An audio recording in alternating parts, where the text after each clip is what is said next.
이웃을 기쁘게, 하나님을 영화롭게.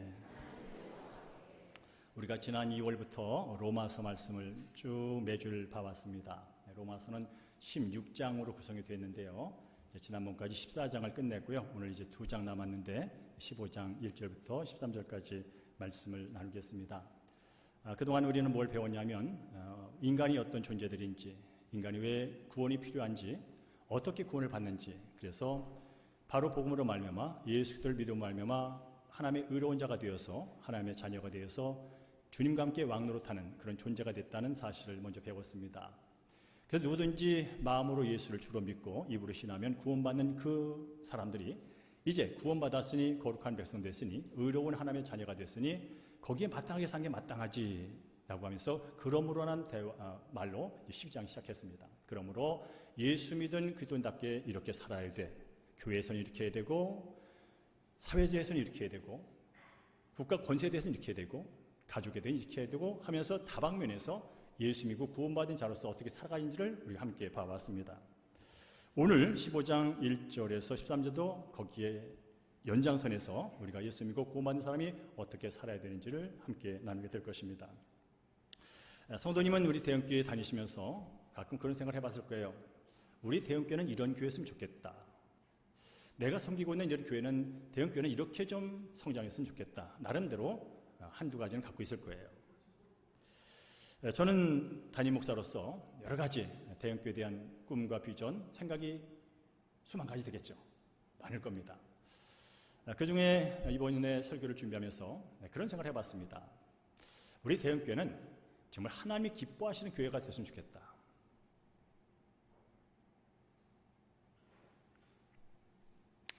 예수님이 우리 성도들 한 사람 한 사람 보면서 웃음을 짓는, 흡족해 하는 그런 교회가 됐으면 좋겠다. 성령님이 저를 보면서 또 우리 장로님과 성도를 보면서 좀 환호하는 그런 교회였으면 좋겠다. 와우, 너희들이 내가 하는 그 일을 함께 하겠다고? 와우 하면서 성령님이 기분이 좋아져가지고 바라보는 그런 교회. 삶이 녹록지 않지만 예수를 닮겠다고, 예수의 성품이 내 성품 되도록 하겠다고 그렇게 노력하는 그런 모습을 보면서 예수님이 씩 웃으시는 그런 교회였으면 좋겠다. 그리고 맞아, 내가 이런 모습 보려고 내 아들 이 땅 보냈지, 내가 이런 모습을 보려고 대형교회를 세웠지 하면서 기뻐하시는 그런 교회였으면 좋겠다는 생각을 해봤습니다. 그런가 동시에 그런 하나님의 기쁨과 하나님의 영광이 내 마음을 가득 채워서 하나님의 임재와 하나님의 영광과 성령이 충만하여서 그 마음을 가지고 성도끼리 서로 바라볼 때 그냥 즐거운 거예요. 주일날 교회가 오고 싶은 거예요. 그 장로님을 보고 싶고, 그 권사님을 보고 싶고, 그 집사님 보고 그냥 성도가 보고 싶은 거예요. 보면 특별히 말을 안 해도 그냥 즐거운 거예요. 그런 교회였으면 좋겠구나. 더 나가서 나 때문에 아직 예수 믿지 않는 내 가족이 기뻐할 수 있다면, 예수 먼저 믿은 나 때문에 내가 살아가는 지역 공동체 이웃들이, 친구들이, 동료들이 기뻐할 수 있다면, 그래서 그들이 내가 믿는 예수님 때문에 나를 부러워할 수 있다면, 그런 교회에 속한 성도들이 될 수만 있다면, 서로 즐거워하며 이웃을 기쁘게 하며 이웃으로부터 뭔가 부러움을 사는 그런 교회가 될 수 있다면 그게 하나님이 원하시는 교회가 아닐까 하는 생각을 이 말씀을 준비하면서 다시 한번 해봤습니다. 한번 따라 볼까요? 하나님을 기쁘시게, 예수님을 웃음짓게, 성령님이 환호하는 교회, 서로를 즐거워하며 이웃에게 기쁨을 주며 부러움을 사는 교회. 자, 그렇다면 이런 교회를 위해서 이 땅에 예수님이 오셨고, 이런 교회를 만들기 위하여 예수님께 죽으셨고, 예수님께 살아가셔서 지금 이 교회의 머리시라면, 과연 어떻게 우리는 하나님을 영접하며 이웃을 기쁘게 하며 그들로 하여금 부러움을 사는 그런 교회, 그런 공동체의 일원, 그런 교회를 만들 수 있을까? 오늘 본문 안에서 두 가지를 찾아보기를 원합니다. 첫째는 하나님을 영원하게 하고 이웃을 기쁘게 하는 교회 되려면 이렇게 하면 됩니다. 따라할까요? 교회 안팎의 약한 자들을 돕는 것입니다. 우리 함께 1절과 2절 말씀 읽어볼까요? 시작. 믿음이 강한 우리는 마땅히 믿음이 약한 자의 약점을 담당하고 자기를 기쁘게 하지 아니할 것이라. 우리 각 사람이 이웃을 기쁘게 하되 선을 이루고 덕을 세우도록 할지니라. 아멘. 성도님은 오늘 1절에 강한 자라는 표현이 나와요. 믿음이 강한 자. 24장에서도 봤던 단어예요. 믿음이 강한 자. 성도님이 생각할 때 교환에서 믿음이 강한 자는 어떤 사람이 믿음이 강한 자라고 생각하십니까? 아니, 그 질문 나한테 해보겠습니다. 나는 과연 믿음이 강한 자인가? 믿음이 약한 자인가? 내가 믿음이 강한 자라면, 내가 믿음이 약한 자라면 나는 무엇을 근거로 그렇게 나를 판단하고 있는 것일까? 저 성도님이 믿음이 강하고 저 성도님이 믿음이 약하다면 나는 무엇을 근거로 그렇게 저분을 강하다고 저분을 약하다고 말하고 있는 것일까? 한번 질문을 해보자는 거예요. 왜냐하면 성경에 믿음이 강한 자, 약한 자라는 표현이 있기 때문에 그렇습니다. 교회 안에서 믿음이 강한 자는요, 여러분이 머릿속에 아마 나름대로 상상했고 생각했던 게 있을 거예요. 교회 안에서 믿음이 강한 자는 어떤 사람이라면요, 이런 사람이 믿음이 강한 사람입니다. 우선 내가 죄인됨을 인정하고 나의 약함을 인정하면서 예수 그리스도를 믿고 구원받은, 그리하여 하나님의 자녀가 됐다는 그 확신을 분명히 갖고 있는 사람이 강한 자입니다. 그리하여 나는 오늘 죽어도 영원히 사는 하나님의 영생을 소유한 하나님의 것이라는 그 믿음을 갖고 사는 자가 강한 자입니다. 그리하여 1:1 양육을 받은 사람들의 용어를 제가 빌린다면 나 중심의 그리스도인이 아니라 예수 중심의 말씀 중심의 그리스도인이 믿음이 강한 사람입니다. 반대로 약한 자가 누구냐면 예수를 믿었지만 여전히 내가 주인 되어서 내 감정과 내 주장과 내 경험과 내 지식과 내 상황이 나를 지배해요. 예수를 믿는 사람들. 예수는 나의 세이비어, 나의 구세주. 예수는 나의 로드, 나의 왕, 나의 주라고 고백하지만 여전히 모든 결정에 있어서 내가 주인 되어 예수를 그저 가끔 사용하고 이용하고 도움을 요청하는 존재로 여전히 살아가는 사람들. 이 사람들이 믿음이 약한 사람입니다. 그래, 이 믿음이 약한 사람들의 특징이 뭐냐면 교회에 와서 예수를 나의 구세주를 믿고 구원받은 건 분명해요. 지금 죽어도 천국 갈 소망이 있는 건 분명해요. 그러나 여전히 눈에 보이고 귀에 들리고 잡히는 그 모든 것 때문에 염려와 근심과 두려움과 불안과 비교를 놓지 못하고 사는 사람들. 나의 삶은 사나 죽으나 죽어일 것이라고 모든 걸 맡기지 못하고 여전히 내 주장 속에서 내 지식으로 내 경험으로 모든 걸 판단하고 그렇게 사는 사람들. 그래서 들락날락 되는 거죠. 성경은 그걸 얘기해 준 겁니다. 공동체는 그런 사람들이 있다. 오늘 죽어도 주의 것으로 주의 은혜로 살다가 감사하며 죽는 사람이 있는가 하면 왜 나한테 이런 병이 와가지고 왜 나한테 이런 어려움이 와가지고 하나님을 원망하면서 교회를 생활하는 사람도 있다. 그런데 믿음이 강하다고 여기는 사람들은 아직 믿음이 연약하여 불안과 염려와 근심 속에 살아가는 그 자신의 모든 것을 주님께 맡기면 뭔가 큰 손해가 날 것처럼 그렇게 여기며 사는 사람들을 무시하지 마라. 그 사람들을 도와줘라. 바로 약한 자를 돕는 자가 강한 자다라고 오늘 본문은 말합니다. 여러분, 세상에서 누가 부자인지 아십니까?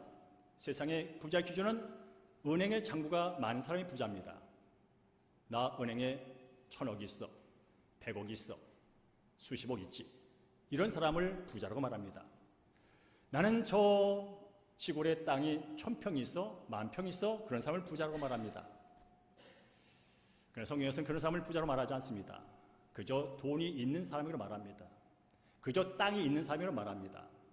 성경에서 말하는 부자는 하나님이 주신 그 무엇, 그것이 많고 적든지 간에 나보다 덜하고 나보다 못하고 나보다 연약한 사람을 위해 내 주머니를 속에 든 것을 밖으로 내서 그 사람에게 주는 사람.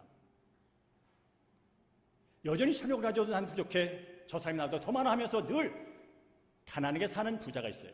1000억을 가졌는데 부자야. 가난해. 100억을 가졌는데 가난해. 그런가 하면 많은 걸 갖진 않았지만 나보다 못한 굶주리고 아프고 힘들고 외로운 사람에게 내 주머니 속에 있는 것을 나눠주는 사람, 이 사람을 진정한 부자라고 말합니다. 그래서 교회 안에 있는 믿음이 강한 사람들은 어떤 삶을 사냐면 교회 안에 힘들고 외롭고 소외되고 관심이 필요한 사람에게 마음을 둡니다.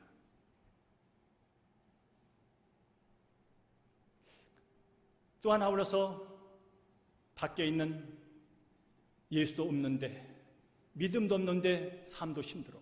이거 정말 불행한 거거든요. 삶도 힘든데 예수도 안 믿어. 이거 정말 어려운 일이거든요. 그런 사람들을 볼 때마다 그들의 마음, 그들의 생각, 그들의 환경으로 내려가서 말 한마디라도 그들의 필요를 채워주는 그런 사람이 믿음이 강한 사람들이에요. 여러분, 지난 주일부터 우리가 목요일 날 전도대가 또 이 지역을 섬깁니다. 특별히 마포와천 센터에 있는 어르신들을 섬깁니다. 그곳에는 다양한 분들이 계시죠. 5주간을 쉬고 가니까 저희들도 반가웠고, 그리고 거기 계신 어르신들도 저희들 반갑게 맞아주셨습니다. 어떤 분은 그러시더라고요. 그동안 언제 오나 기다렸다고. 그분들은 연세가 70세 초반부터 80세 후반까지 다양한 분입니다. 건강한 분도 계시고 아픈 분도 계시고 부자도 있고 물질이 넉넉하지 못한 분도 있고 다양한 분이 아침부터 저녁까지 그곳에서 서로 친구가 되어서 서로 말동무가 되어서 그렇게 360일을 보내시는 분들입니다. 우리 전도대원은 그분들을 섬기러 갑니다. 거창한 거 드릴 수 없습니다. 그저 차 한 잔 드립니다. 그저 짧은 시간 말동무가 될 뿐입니다. 그리고 그분들이 요청하시면 제가 손잡고 기도하는 정도 합니다. 근데 그날 가보니까 이제 한 5주 만에 가니까 새로운 얼굴들이 몇 분 있으시더라고요. 그래서 일단 익숙한 분부터 우리 전도대원들이 차를 나눠주면서 이제 섬기는데 제가 다른 분하고 얘기하는데 우리 강일환 집사님이 저한테 왔어요. 목사님, 저를 만나고 싶은 사람이 있대. 그분이 그러시대요. 왜 다른 사람들은 만나주는데 나는 안 만나줘? 라고 어떤 분이 그러셨다는 거예요. 그래서 목사님, 그분 만나야 되겠습니다. 그래서 제가 강일환 집사님과 함께 그분을 갔어요. 알고 봤더니 그분은 25년 이상을 처음엔 노숙자로 시작했다가 지금은 종로 3가 쪽방에서 외롭게 사시는 분이세요. 그러니까 이 서울을 여기저기 다니시면서 쉴 만한 곳을 찾으시면 거기에 하루 종일 있다가 가시는 분이세요. 근데 그분이 마포센터로 온 지는 며칠 안 된대. 그러니까 친구가 없어요. 그래서 혼자 다른 편에서 앉아 계셔. 근데 그분이 보니까 어떤 여성분들과 남자가 왔다 갔다 하면서 다른 분과 악수도 하고 얘기도 하고 그러니까 그분이 강일환 목사님 말한 거예요. 목사님이 왜 나한테는 안 와 그랬다는 거예요. 그래서 제가 가서 여쭤봤죠. 그랬더니 본인 나이가 70이고 이빨은 다 빠졌고 가족들은 30년부터 어디 사는지 서로 모르고 그렇게 살았다는 거예요. 그러면서 이 얘기 저 얘기를 합니다. 저는 그저 들어주는 거죠. 그러시냐고. 그러셨군요. 아, 그러세요. 그리고 그분의 손을 잡고 기도한 것. 그게 답니다. 그렇지만 그 시간 우리 목요 전도대는 그 길지 않은 시간 잠시 동안 이웃의 친구가 돼준 거예요. 사실 거기 계신 분들은요 저보다 잘 사는 분이 많으세요. 저보다 부자도 많고요 저보다 인생 경력도 화려한 분도 많으세요. 그러나 그분들이 연세가 되셔서 이제 그곳에서 하나의 공동체를 이루고 한날 한날 사시는 거예요. 거기에 우리 대형교회 목요 전도대가 일주일에 딱 한 번, 그것도 한 30분 정도 그분을 가서 그저 인사하고 대화하는 것. 그게 우리가 지금 이웃과 나누고 있는 실정입니다. 자, 그날 갔을 때 제가 낯선 분 몇 분 있다고 그랬죠? 어떤 낯선 분이 저를 보니 그러더라고요. 어서 왔네요. 대형께서 왔다 그러니까 그분은 저를 본 적이 없잖아요. 며칠 전에 왔으니까. 그러면서 하는 얘기가 봉사로 왔으면 먹을 걸 갖고 와야지, 재미있게 해줘야지, 그렇게 먼저 말하더라고요. 그래서 제가 저쪽에 우리 차를 갖고 왔습니다라고 소개해 줬어요. 그리고 나서 이제 30분 지나서 저희들이 끝나고 오려고 할 때 그분이 저를 다시 불러. 그러면서 하는 얘기가, 목사님이시죠? 내가 여기서 이렇게 쳐다봤는데 목사님의 교회 성도님들, 여자분들이 너무나 아름답대. 그러면서 하는 얘기가, 마음속에 남을 섬기는 봉사는 아름다운 마음을 가지니까 그게 겉으로 아름답게 보였다는 거예요. 무슨 미인 뭐 그런 게 아니라 이렇게 멀쩡하면서 이렇게 보는데 목사님 교회 성도들의 얼굴이 너무나 예쁘게 보였다는 거예요. 그러면서 감사합니다라고 말하는 거예요. 처음에 저한테 뭘 했다고요? 봉사하려면 먹을 걸 가져와야죠. 그랬던 분이에요. 그런데 짧은 시간 우리 성도들이 그 이웃과 나누는 걸 보면서 와, 아름답다. 아름다운 본 거예요. 아름다움은 화장을 해서 아름다운 게 아니에요. 아름다운 마음으로 아름다움을 살 때 사람들은 그 아름다움을 알아봅니다. 화장은 화장벌 지워지면 끝이요. 그러나 아름다움은 다른 사람들로 하여금 나도 아름답게 살아야지라는 마음을 갖게 합니다. 화장빨은 시기 나게 만듭니다. 난 아무리 화장을 발라도 저울 같은 얼굴 안 돼. 그러나 아름다운 마음은 그것을 경험한 사람들에게는 나도 아름답게 살아야지 라는 생각을 갖게 한다는 거죠. 그렇습니다. 그동안 우리가 예수 믿고 구원받은 복음의 이야기를 로마서 14장까지 들어왔습니다. 그리고 예수 믿고 구원받은 사람이 어떻게 살아야 될지를 구체적으로 조목조목 배워왔습니다. 중요한 것은 지식으로 배우는 게 중요한 게 아니라 하나라도 삶 가운데 적용하는 게 중요하다는 거예요. 그럴 때 내 성품이 자라나고, 그럴 때 내 영이 살아나고, 그럴 때 누군가 외롭고 힘들고 낭망했던 인생이 일어난다는 거예요. 따라서 예수 믿고 구원받은 사람은 내게 유익이 되는 사람만 만나면 안 되고요, 내게 도움이 되는 사람한테만 가까이 가는 게 그리스도인이 아니라는 거예요.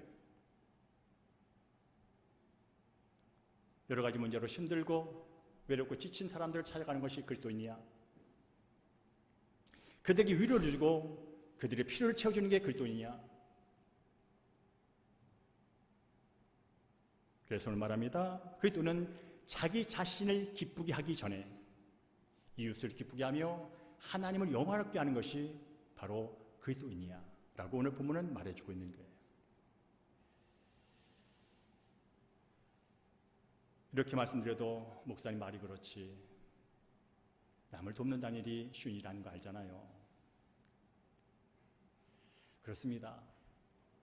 나의 기쁨 이전에 누군가의 기쁨을 위하여, 하나님을 위하여 산다는 것은 가끔은 손해볼 수도 있습니다. 가끔은 그 사람들로부터 왜 바보처럼 그렇게 사느냐는 조롱도 받을 수 있습니다. 어느 때는 그래 네 잘났다 하면서 우리를 외면하고 무시를 당할 수도 있습니다. 그런데 성경은 그래도 그렇게 살라고 말합니다. 그러면서 말씀하시죠. 정말로 죄도 없으시고 정말로 강하신 예수님께서 이 땅에 죄 많고 사랑받을 아무런 존재 가치가 없는 자들을 위하여 이 땅에 오셨고, 비방을 받으셨고 조롱을 받으셨고 십자가에 달려 죽으셨다. 죄인은 인간이 아니라 죄 없으신 하나님께서도 그런 길을 가셨다. 그러면서 하는 말씀이 바로 3절입니다. 우리 함께 3절 읽어볼까요? 시작.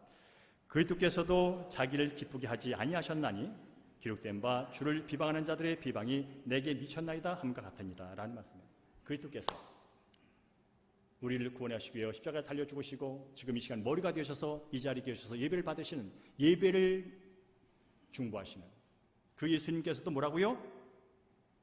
자기를 기쁘게 하지 않았다는 거예요. 그분은 천지 만물의 영광을 받으실, 모든 피조물에게 기쁨을 받으실, 찬양을 받으실 자리에 계신 그분인데 그 기쁨을 마다하고 오히려 비방을 받는 자리에 처했다는 뜻이에요. 그것도 누구냐고요? 영벌받아 마땅한 피조물 죄인들에게 비방을 받았어요. 죄인들에게 죄 없으신 분이 죄 있다 여김을 받았어요. 아니 그것도 모르지 않아서 머리에 가시관을 그리고 옆구리에 창이 찔리는, 두 손과 두 발에 못이 찔리는 그런 길을 가셨어요.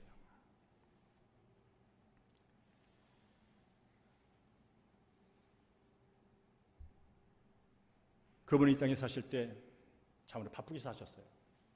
근데 여러분께서 마태복음, 마가복음, 요한복음, 누가복음 읽어보면 그 이 땅에서 어떤 사람들과 함께 했는지를 보게 될 거예요. 그분은 부자들과 많은 시간을 보내지 않았습니다.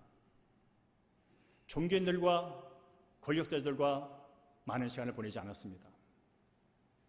그분이 보낸 대부분의 시간은 병든 사람들, 가난한 사람들, 귀신에 눌려 인생을 힘들게 사는, 괴롭게 사는 사람들, 세상에 소외되어 왕따당한 사람들, 그러면 세상에 너는 죄인이야 무시받던 사람들과 그분은 많은 시간을 보내셨어요. 그리고 그 인생들을 위하여 결국 죽음의 길을 가셨어요. 그리고 그 결과로 그 은혜에 감격한 사람들이 이 나라 저 나라 가서 이런 예수님이 이런 분이십니다, 당신도 이분을 통하여 위로를 받고 이분을 통하여 구원받고 이분을 통하여 새 삶을 사신다는 그런 복음을 전하는 사람들 때문에 오늘 우리가 이 자리에 있습니다. 그리고 우리는 그분을 예배합니다. 그러면서 오늘 성경 말씀을 우리에게 말합니다. 예수님의 모범을 따라서 예수님이 자기의 기쁨을 위하여 살지 않으신 것처럼 예수 믿고 구원받은 그리스도인 역시 나의 유익을 먼저 생각하기 전에 하나님의 영광과 이웃의 기쁨을 위하여 사는 것이 그리스도인이라고. 이건 내가 할 수 있고 안 할 수 있고 못하고 안 하고 문제가 아니라 성경은 예수 믿고 구원받은 사람들의 삶이 그런 것이라고 말씀을 한다면 우리는 이 말씀에 귀를 기울여야 한다는 사실입니다. 사랑하는 성도님, 저는 우리 교회에 다른 교회 다니시다가 오시는 분들에게 그런 말을 합니다. 한국에는 교회가 많습니다. 바라기는 진짜 예수의 복음으로 거듭났음을 함께 한다면 이 교회에 와서 또 이 교회가 어떠니 저 교회가 어떠니 설교가 어떠니 하시고 은혜의 소비자로 평가자로 머물지 마시고 진짜 이 공동체가 예수의 복음으로 하나 된 한 몸으로서 내가 이 공동체 안에서 어떤 사역을 할 것이며 어떻게 주의 영광을 위하여 힘쓸 것인가를 생각해 보십시오. 그리고 저와 4주간 성경 공부 3가족반을 하면서 결정을 하십시오. 이 주변에는 수많은 교회가 있습니다. 마음 편한 데 가서 신앙생활 하십시오.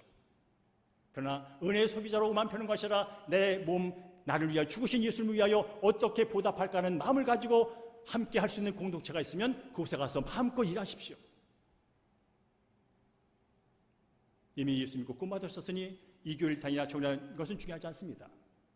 중요한 것은 내가 받은 그 구원의 은혜를 어떤 공동에서 정말로 진실로 함께 나누며 살 것이냐가 중요합니다. 라고 저는 말합니다.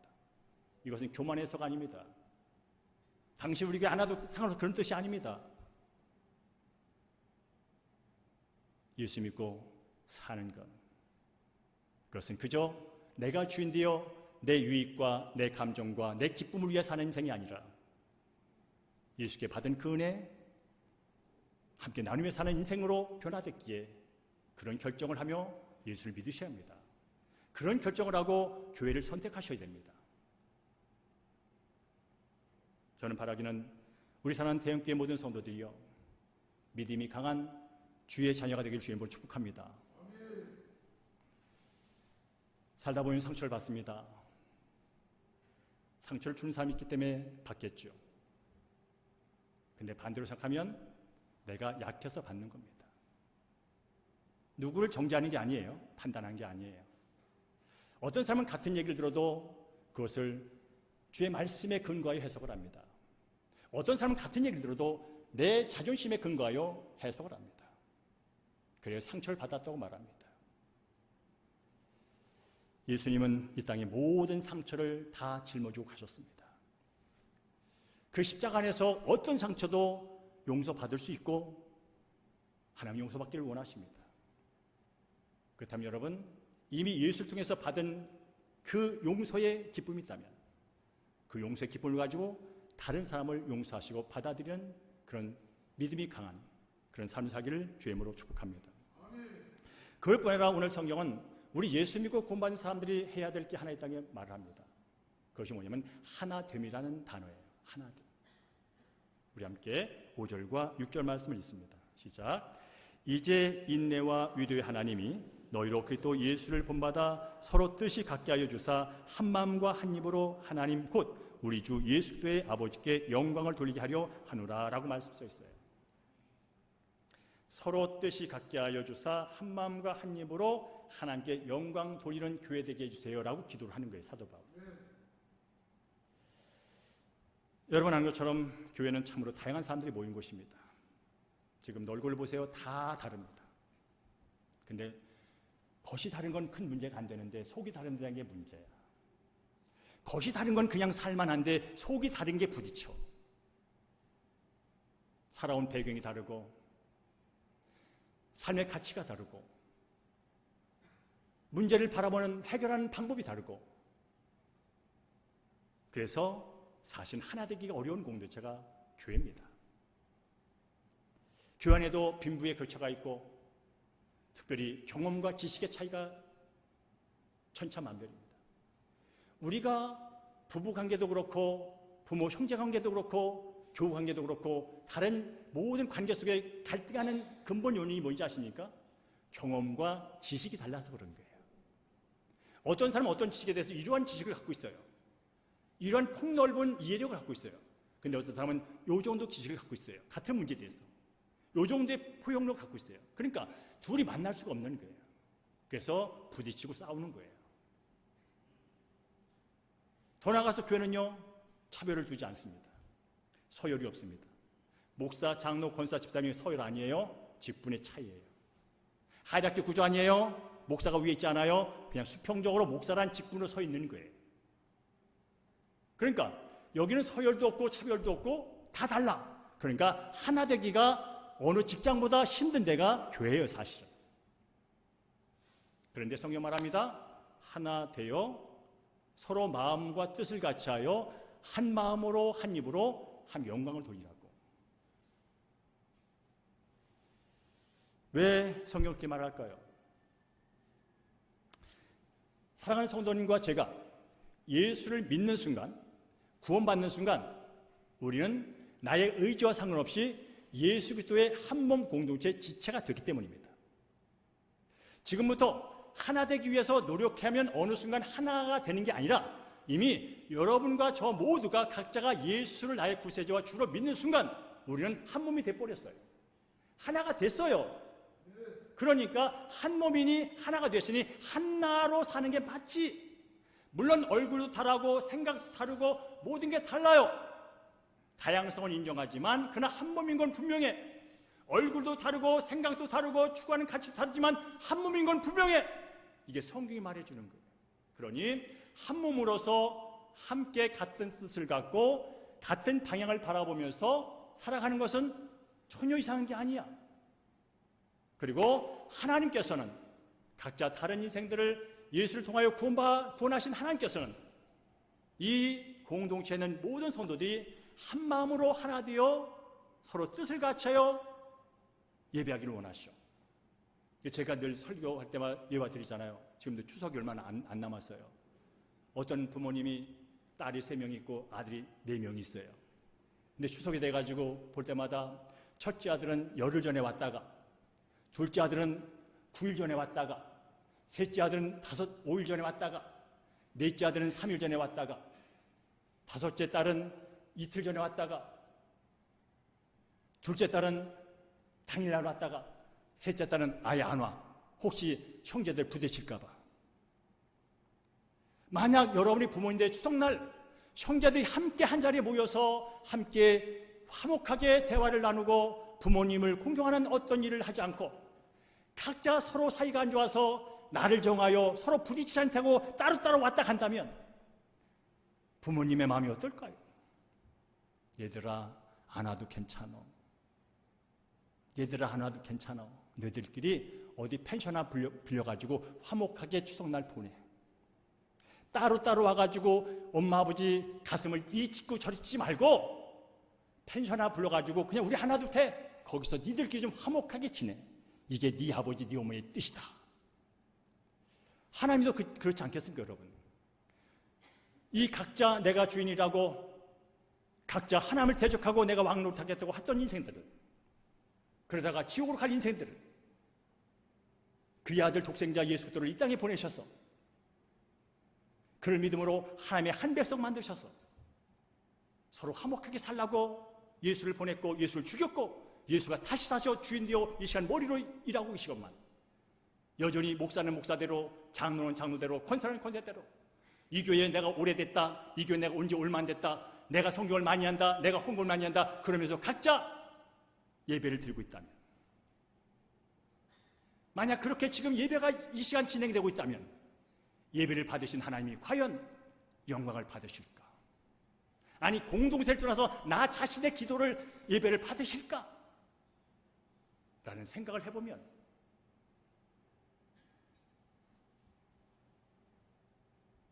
그리스도께서 우리를 받아 하나님께 영광을 돌심같이 너희도 서로 받으라. 바로 서로 받아서 한 몸 되어서 한 마음 되어서 한 입으로 찬양하는 것, 그것이 예수 믿고 구원받아 교회 공동체에 들어온 성도들이 예배하는 모습이요 살아가는 모습이다라고 오늘 말씀해주고 있는 거예요. 그래서 오늘 이 말씀하고 마치겠습니다. 목사님 그래도 그렇지 말이 쉽지 하나 된 게 참 쉽지 않아. 나도 저분 인정하고 싶지. 나도 하나 되고 싶다고. 근데 어떻게 저 사람하고 어떻게 하나가 될 수 있어? 저런 식으로 예수를 믿는 사람과 어떻게 하나 될 수 있어? 저런 식으로 교회를 섬기는 사람과 어떻게 하나 되겠어? 그런 사람이 있다니까 여러분. 그래서 오늘 7절을 말하는 거예요. 다시 한번 읽어볼까요? 7절 시작. 그러므로 그리스도께서 우리를 받아 하나님께 영광을 돌심같이 너희도 서로를 받으라. 내가 말하노니 그리스도께서 하나님의 진실하심을 따라 할례의 추종자가 되셨으니라고 말합니다. 하나됨으로 부름받은 한몸 공동체 지체들이 하나 되어 하나님을 찬양하는 것이 마땅하다면, 그러나 그럼에도 불구하고 그 일이 쉽지 않다면 오늘 성경 말합니다. 서로 받아주어. 네가 강한 자든 네가 약한 자든, 네가 이 교회를 오래 다녔던 온 지 얼마 안 됐든, 네가 목사든 직분이 없든 봉사를 많이 하든 봉사를 안 하든 기도에 자주 참석하든 그렇지 않든 그냥 있는 그대로 받아주어. 예수님이 하나님께서 너를 어떻게 받아줬는지 아니? 너 이영섭이라는 존재는 하나님과 본질상 대적관계로 영원히 하나님께 접근할 수도 없고 네 의와 네 자존심과 내 노력과 네 돈과 네 학력으로 어떤 것도 율법주의도 하나님께 접근할 수 없는, 받아줄 수 없는 그런 죄인이었어. 그런데 하나님께서는 네가 여전히 죄임에도 불구하고 죄인 상태에 있는 상태에도 불구하고 예수 그리스도를 통하여 너를 죄 없는 자로 받아주셨다고.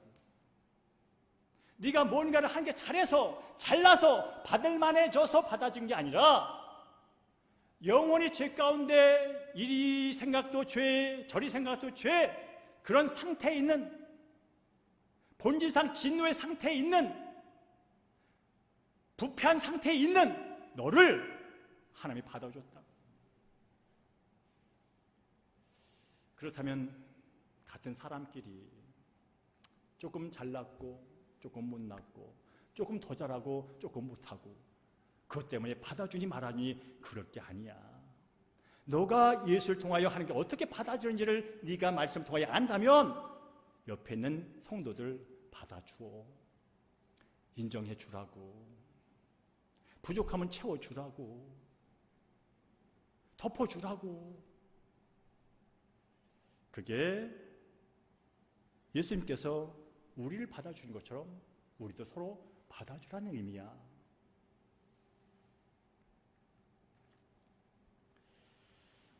여러분, 예수님께서도요, 이 땅에 사역을 마치시고 돌아가기 전에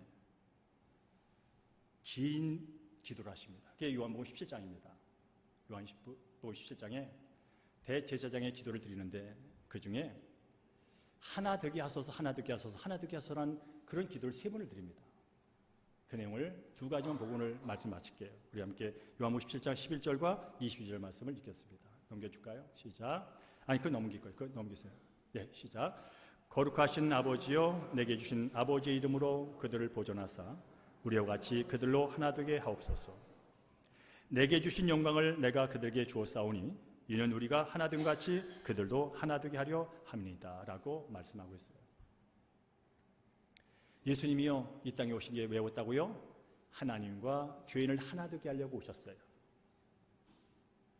그리고 각자 주인되어 내가 잘났다, 네가 잘났다 늘 등을 돌리는 인생들을 하나 되게 하려고, 나는 유대인이야, 나는 헬라니야 하면서 배척하던 그 인생들을 하나 되게 하려고 이 땅에 오셨어요. 그리고 십자가 길을 가셨어요. 그러나 그 십자가 길을 하나 되게 하여 가는 그 십자가를 지기 전에 예수님이 기도하신 거예요. 성부 하나님이요, 우리 성부, 성자, 성령이 사랑으로 하나 된 것처럼 앞으로 나를 통하여 구원받을 이 하나님의 자녀들이 한 몸 공동체에서 하나 되게 도와주세요.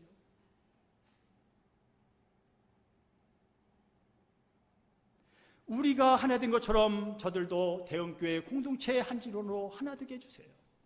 아니, 더 나가서 대형교회, 여의도 목교회, 사랑의 교회, 온누리교회 모든 교회가 하나 되게 도와주세요. 교파가 다르다고 교회가 크다고 작다고 서로 기재기하고, 교인이 교인을 욕하고 교단이 교단을 욕하고, 도대체 이게 무슨 일이냐. 같은 하나님인데, 같은 예수님인데 나는 큰 교회를 다니니까 더욱 줄대고 나는 적은 교회를 다니니까 괜히 쫄고, 도대체 이게 무슨 말이냐. 교파가 다르다고 우리 교회가 더 좋아요, 우리가 더 좋아요. 뭐가 더 좋아? 주인이 똑같은데. 우리 대형교회 사랑하는 성도님, 우리 교회 좋은 교회 맞습니다. 이유는 한 가지입니다. 좋으신 예수님이 계시기 때문에 좋은 교회인 줄로 믿습니다. 옆에 있는 염산교회, 신천교회 좋은 교회입니다. 이유는 딱 한 가지입니다. 목사가 좋아서도 아니고 성도가 좋아서도 아니에요. 좋아봐요, 얼마나 좋겠어 인간이. 주인이신 예수님이 좋기 때문에 좋은 교회인 줄로 믿습니다. 그런 여러분 전도하실 때 우리 교회 오셔도 되고요, 그 교회도 가세요. 중요한 건 예수를 믿는 게 중요합니다. 중요한 예수 안에서 이 땅을 사시다가 주님과 함께 영원한 날에 사는 게 중요합니다라고 여러분 전도하시고 기도하는 여러분 되기를 주님으로 축복합니다. 이제 시간이 가서 오늘 마지막으로 13절만 제가 읽고 축복하며 마치겠습니다. 13절에 이렇게 써 있습니다. 소망의 하나님이 모든 기쁨과 평강을 믿음 안에서 너에게 충만하게 하사 성령의 능력으로 소망이 넘치게 하시를 원하노라. 이걸 제가 우리 사랑하는 성도님들에게 제 언어로 받고 축복하며 마칠게요.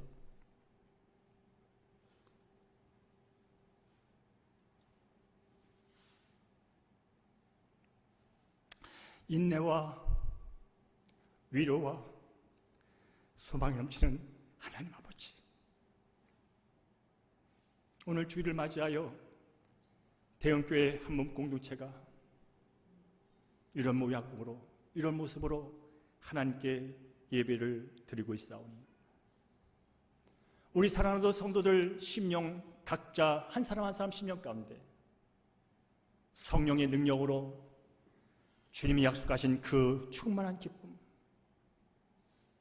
주님이 세상과 비교할 수 없다고 하는 그 주님의 평안,